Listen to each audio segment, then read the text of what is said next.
When's the last time you felt completely exhausted by the corporate hustle? The constant pressure to self-promote, outmaneuver colleagues, and sprint up the corporate ladder.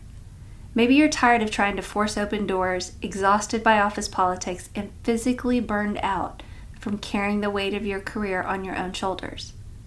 What if the secular playbook for career fulfillment and workplace advancement is actually a recipe for burnout?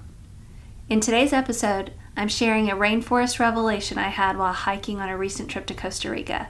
We're going to unpack a 4-part framework to help you shift your career from an aggressive, exhausting rainforest vine climb to a peaceful, sustainable grapevine connection. It's time to move from striving for success to abiding for fruitfulness, because true fruitfulness is always a byproduct of connection, not strain. Do you find yourself sanitizing your faith just to fit into the corporate culture? Does your sense of worth rise and fall with your latest performance review? If you're an ambitious Christian woman navigating the friction between faith and work, you are not alone. Hi, I'm Jency, Jesus follower, corporate leader, and recovering overachiever. I spent years winning at work, but wrestling in my heart with the unspoken tensions of a secular workplace, until I learned how to decouple identity from performance, drop that corporate mask, and define success by purpose, not metrics. Welcome to Ambitious Faith at Work, the podcast for high achievers who want to lead with clarity, conviction, and courage, because you shouldn't have to choose between success and soul. So if you're ready to redefine success in a way that's anchored, authentic, and aligned, you're in the right place. It's time to stop hiding in plain sight and start showing up boldly as a light.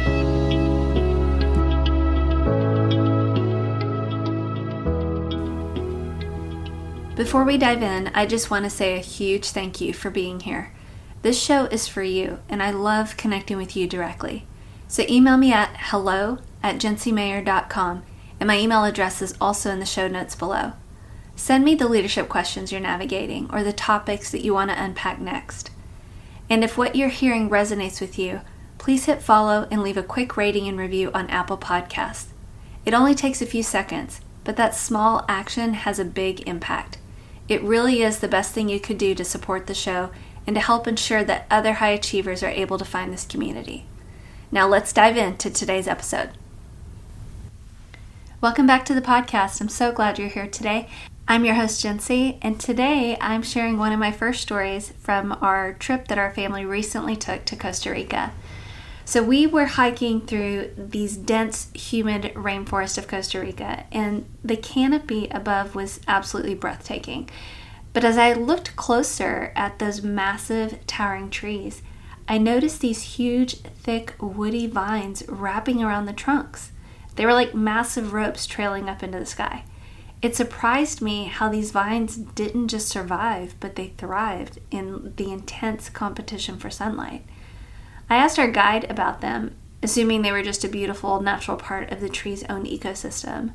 But what she told me completely shifted how I saw that rainforest and was a surprising parallel to our workplace environments. She told me that they were called liana vines, and they weren't part of the tree at all. They were independent plants rooted in the forest floor, and they function as structural parasites. She explained that the vine doesn't want to waste its time or energy building a thick, sturdy trunk to support itself. It wants to get to the top, and it wants to get there fast.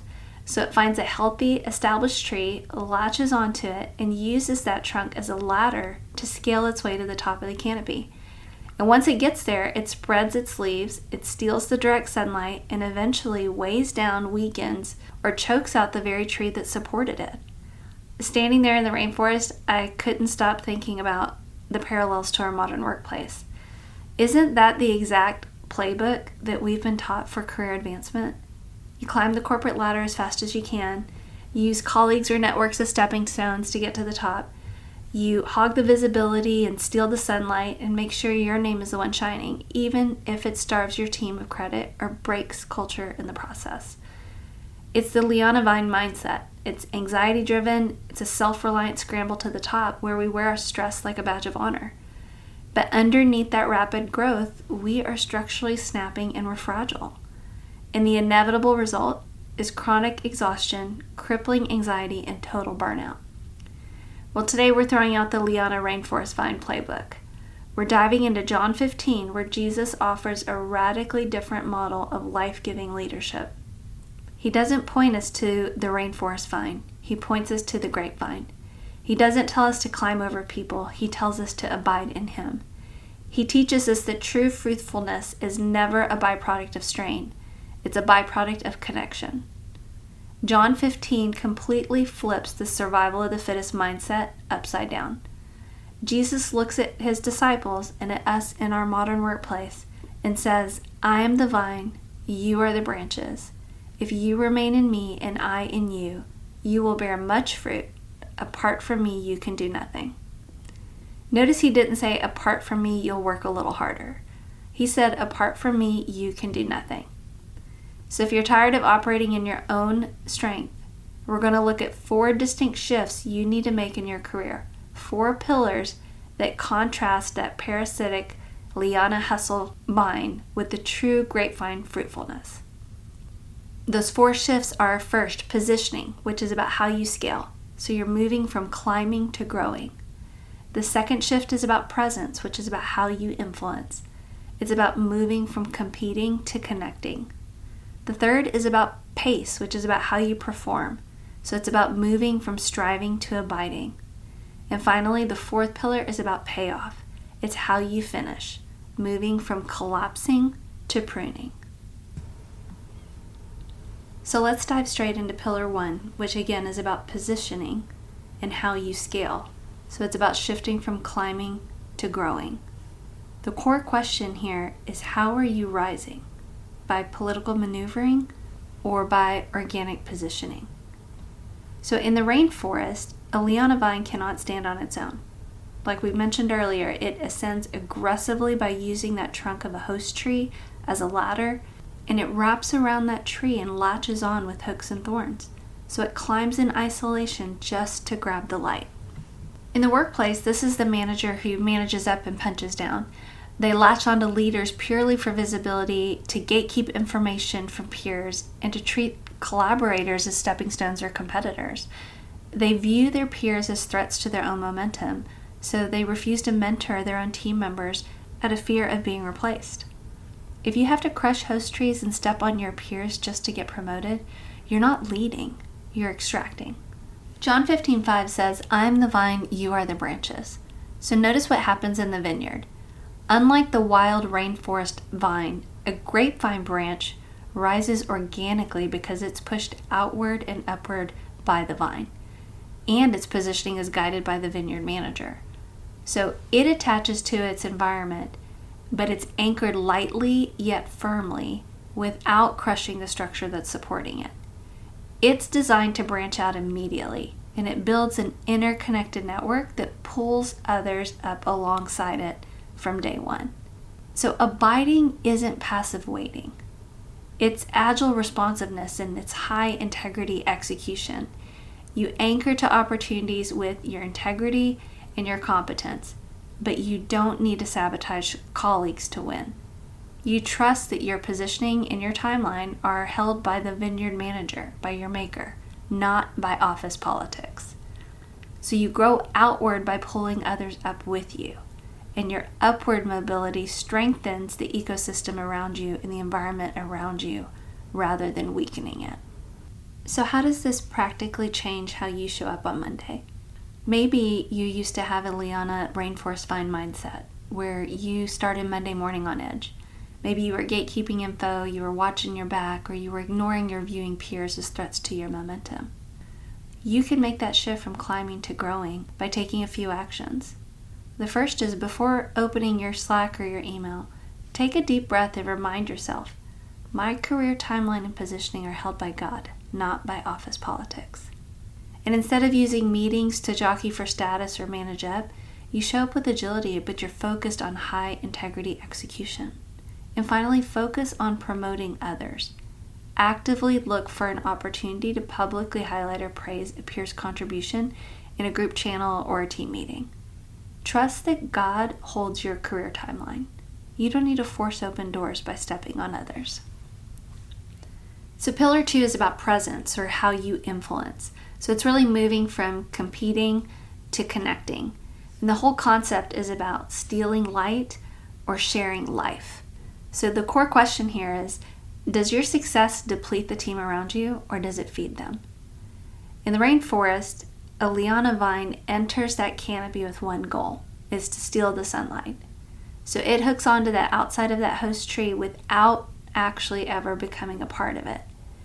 And then the vine itself spreads a heavy layer of leaves at the top that blocks the light from the tree itself. So the vine is basically starving its host tree to be able to build its own canopy. In the workplace, this may look like the manager who treats team success as like a zero-sum game. They feel like if my peer looks good, I look bad, or for me to win, you must lose. This is the person that's usually trying to hoard head count. They're gatekeeping their processes or their templates or their insights. They take a lot of credit for things that may not be theirs, and they treat adjacent departments like rivals. When your leadership style starves other teams of light or credit or resources just to elevate your standing, your success is actually parasitic. John 15:8 teaches us a different way. It says, "This is to my Father's glory, that you bear much fruit." So in the vineyard, it's about shared multiplication. That grapevine branch doesn't just hang out on the outside. It's actually physically connected to the vine. The same nutrients flows through every branch from root to fruit. So instead of fighting other branches for light, the branches on a single vine coexist together, and they share that same stream of nutrients to make the entire vineyard successful. So in the workplace, you realize that your true leadership capacity isn't about beating your peers. It's about multiplying the whole department. You should draw your security from your internal character and your root system being connected to the vine, not to your temporary job title. That stability and that fruitfulness will infuse life around you in your environment. It allows you to cultivate psychological safety and to share tools and to build up team members without feeling threatened by their success. So it transforms your mindset from how do I beat my coworkers to how do we all thrive together. Your presence makes that entire environment better. When you win, your team wins. And when your peers win, the whole vineyard wins. So how does this practically change how you show up on a Monday? In the old liana rainforest vine playbook, maybe you used to view team meetings as a place where there can only be one winner. So maybe you would hoard resources, or you would hold your best ideas close to the best so no one else gets credit, and you would feel a spike of anxiety whenever another department gets a win. But the abiding actions you should focus on to make the shift is to first, before stepping into a review or a tough meeting, decide in advance that I am here to multiply this team, not just protect my own brand. And then when you show up, have an open source type of mindset. Freely share templates, workflows, knowledge, and insights that you have with team members across your own team, across departments, and help elevate the organization. Be a resource of life that makes the whole team look good, not just yourself. And use your presence to feed the room rather than steal the spotlight. So pillar number 3 is about pace, or how you perform. It's really about your sustainability and your energy. And it's about making that shift from striving to abiding. The core question here is, are you operating out of frantic hustle or internal rest? When we think about the rainforest, they don't have freezing winters. And because of that, the liana vines operate on this non-stop evergreen strategy. They bypass building a trunk themselves so they can channel 100% of their energy into this frantic upward expansion. So they never shed leaves, they're never resting, and they're running on continuous, relentless vertical growth. The parallel to the workplace may be the manager that's trapped in perpetual urgency, saying yes to every project, checking Slack at midnight, and letting calendar anxiety really dictate their life. They operate under this unspoken fear of, if I slow down or set a boundary or step away, I will fall behind. So they look hyperproductive on the outside, but because they have no structural core, they're heading straight toward a quiet breakdown. Operating like there's no rest doesn't make you a high performer. It just makes you unsustainable. John 15:4 says, "Remain in me as I also remain in you. No branch can bear fruit by itself. It must remain in the vine." This verse clearly tells us that our main job is to remain. So notice what happens in the vineyard. Unlike the wild rainforest vine, a grapevine branch works with natural seasonal cycles. It respects those periods of dormancy, growth, pruning, and harvest. It's thick, sturdy, and structurally anchored, resting in that main vine rather than straining to produce fruit out of season. It doesn't stress to make grapes. It's a natural byproduct of the process. So in applying this to the workplace, this is where you recognize that performance does not equal strain. And you realize that fruitfulness is a byproduct of connection, not frantic exertion. Presence, clarity, and decisive problem solving don't come from working 80 hours a week. They flow out of an internal posture of rest. So abiding honors seasonal rest, trusting that quiet seasons are essential for high-quality, sustainable fruit. So how does this practically change how you show up on Monday? Maybe the old Liana posture that you had was reactive and escalated. Maybe you would start Monday in a frantic, reactive scramble, letting incoming fires dictate your mood and saying yes to every request out of fear of either disapproval or operating under the assumption that if you don't grind, that everything's going to collapse. But the shift that you need to make is from striving to abiding. And there's a few actions that you can take. The first is really thinking about your time blocks and blocking out non-negotiable space on your calendar for deep work, focused work, for rest, or for other priorities that you have even personally, and time to center yourself before anyone else can claim those spots. And as far as how you show up, when an urgent email or a high-stress fire erupts, don't fire off an anxious response. Step back and practice a 60-second pause. Take a deep breath and pray for wisdom. Operate from internal rest and bring calm and clarity into chaotic situations. Now, once you've examined your positioning, your presence, and your pace, it all converges on one final thing, which is your payoff. This is how you finish. And this is about extracting versus pruning. It's the ultimate question about your legacy. What will your leadership leave behind when you move on to your next role? Is it a trail of depletion and brokenness, or is it sustainable long-term impact? In the rainforest, over time, a tree that was choked by those liana vines becomes structurally compromised, top-heavy, and really prone to snapping during storms. The liana vine takes everything it can from that host tree and that ecosystem, and it really leaves behind a weakened environment. In the corporate world, this shows up as a leader who leaves a trail of turnover and resentment in every role they hold.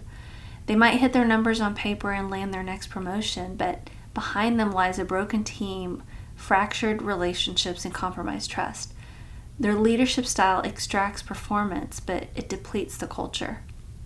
Reaching the top of the org chart doesn't matter if you're compromising your team and your integrity in the process. But there is a completely different way to finish. And John 15:2 gives us that blueprint. It says, "He cuts off every branch in me that bears no fruit, while every branch that does bear fruit he prunes so it will be even more fruitful." So notice what happens in the vineyard. Unlike the wild rainforest vine, a grapevine is intentionally and carefully tended to by the vineyard manager. It undergoes regular, precise pruning, where it's cutting away the dead weight and even trimming back healthy, fruit-bearing areas so it can produce even better fruit in the next season. Pruning is one of the hardest concepts for high achievers because corporate culture views any setback as a failure.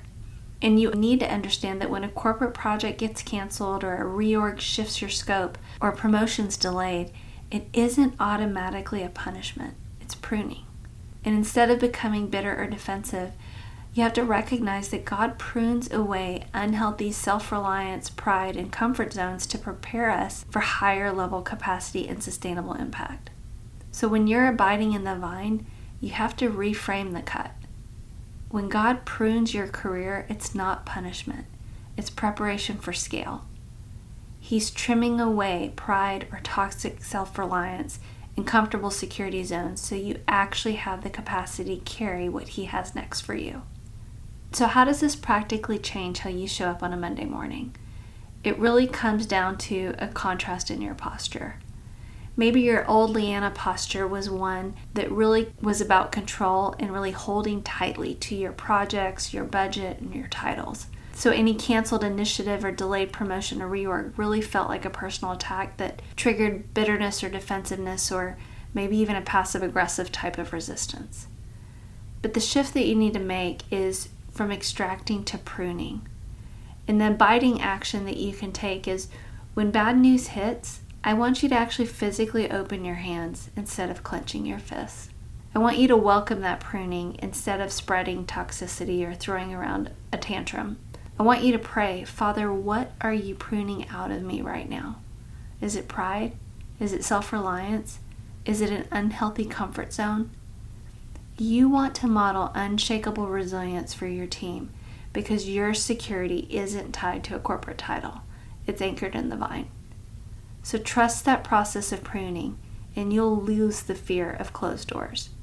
You stop striving for quick titles and you start building an unshakable, sustainable legacy. As we wrap up today's episode, I want you to just take a breath and step back from the frantic noise of the corporate scramble. The secular playbook tells us to survive and advance, we have to act like Leona vines, striving in our own strength, climbing over peers, hoarding visibility, running at 110% until we burn out, and clutching onto titles. But as we've talked about today, that only leads to collapse, broken relationships, and exhaustion. But in John 15, Jesus offers us a much better way. He reminds us that our main job is to remain. True fruitfulness is never a byproduct of strain. It's always a byproduct of connection. So as you log on this week, remember the 4 shifts of a grapevine leader. The first shift is about your positioning, which is how you scale. And it's about shifting from climbing to growing. So stop using political maneuvering to force open doors. Focus on your high integrity execution. Publicly highlight your peers' successes and trust that your maker holds your career timeline. The second shift is about presence, which is how you influence. So it's about shifting from competing to connecting. So reject that zero-sum mindset that says someone else's win is your loss, and adopt an open source mindset by freely sharing your tools, your workflows, and your insights to elevate the whole department. The third shift is about pace, and this is about how you perform. And this is about moving from striving to abiding. Refuse the lie that performance equals strain or that you have to operate without rest. Protect your non-negotiable boundaries and practice that 60-second pause when fires erupt. And last but not least is payoff. This is about how you finish. This is about your legacy. And it's the shift from extracting to pruning. So let go of holding on to control over every project or promotion. And when a door closes or a plan shifts, open your hands and remember that pruning isn't punishment. It's preparation for scale. You don't have to crush host trees or burn yourself out to build an impactful career. Disconnect from the hustle, abide in the vine, and watch how sustainable, life-giving fruit naturally flows through you. My prayer for you today is that you go lead with the clarity of who you are, the conviction of what you believe, and the courage to live out your calling in every room you enter. Thanks for choosing to spend part of your day with me. I'll meet you back here next time. Hey friend, I hope today's episode gave you a little more courage to be yourself at work this week. If it resonated, would you please take 30 seconds and text it to someone you know who's also navigating those unseen tensions at work? And I'd truly appreciate it if you'd leave a quick rating or review on Apple Podcasts or wherever you're listening right now. It's the best way to help more women realize they don't have to choose between their success and their soul. All right, that's it for today. It's time for me to close those 20 open browser tabs and prioritize my soul over my screen.